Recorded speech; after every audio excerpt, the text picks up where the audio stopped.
Mr. Tate, Kathy Merrick's here. She'd like a word. Kathy Merrick? You know Kathy.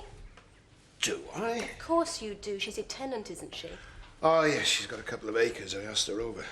I didn't expect her to come before breakfast. Oh, would you like some tea or coffee? No, it's all right. I'll go and talk to her. You won't upset her, will you? Do I ever upset anybody? Oh, come on, Dad. She's nice. She had a tough time last year and she helped me. So you've fallen for her brother, and now you want to protect her sister as well? No. I shall be my usual diplomatic self. See you later.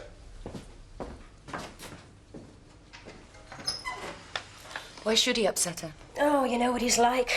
He doesn't exactly like farmers very much. I didn't think you did either. Yeah, but...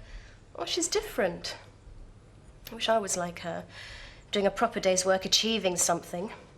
Instead of messing around, theorising.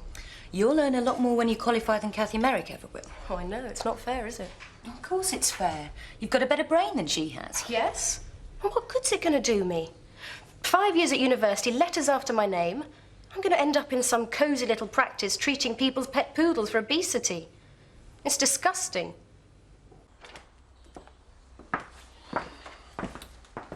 Right, Miss Tate. I'd like a word about Kathy Merrick. Oh, is she all right? No, she's upset.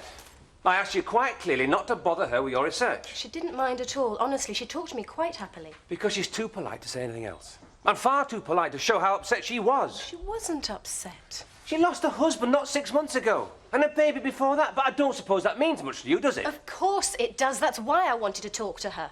I'm doing research and she was a very useful case history. Yeah, we all know about your research. And frankly, we don't like being case histories. But you don't understand that this type of research could be very valuable. I don't want just to help animals. I want to help people as well. Well, you're a funny way of showing it. Well, if Kathy's as upset as you say, I'd better go and see her. No, don't bother. Just leave her alone in future, will you?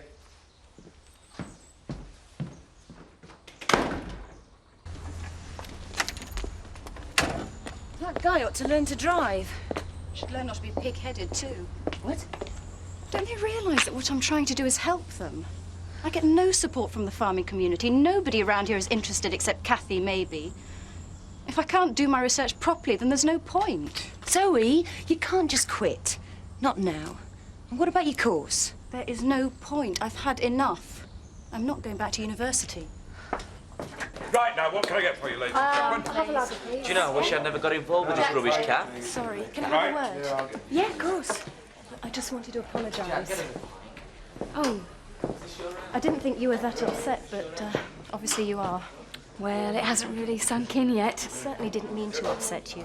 You seemed all right when we were talking, and so I thought... Hang on, what are you talking about? Joe said I'd made you very unhappy. Not half as unhappy as your father's made me. What are you talking about? Don't you know? Your father seems to want me off my small holding. Told me this morning. Why? Oh, it looks like I've got two things to apologise for. Oh, don't worry about the other business. I didn't really mind. I think Joe overreacted. Maybe he did. Perhaps I should apologise for him. No. He made me see things differently, pushed me into making a decision. Really? Oh, don't worry about it. I see Chris and I pushed you into a decision, joining in the play. Yeah, I thought to hell with it. Oh, he'll be pleased. I'll tell him. I'll tell him about the other thing as well. Wonder if he knows. Fancy a drink? I'd look one.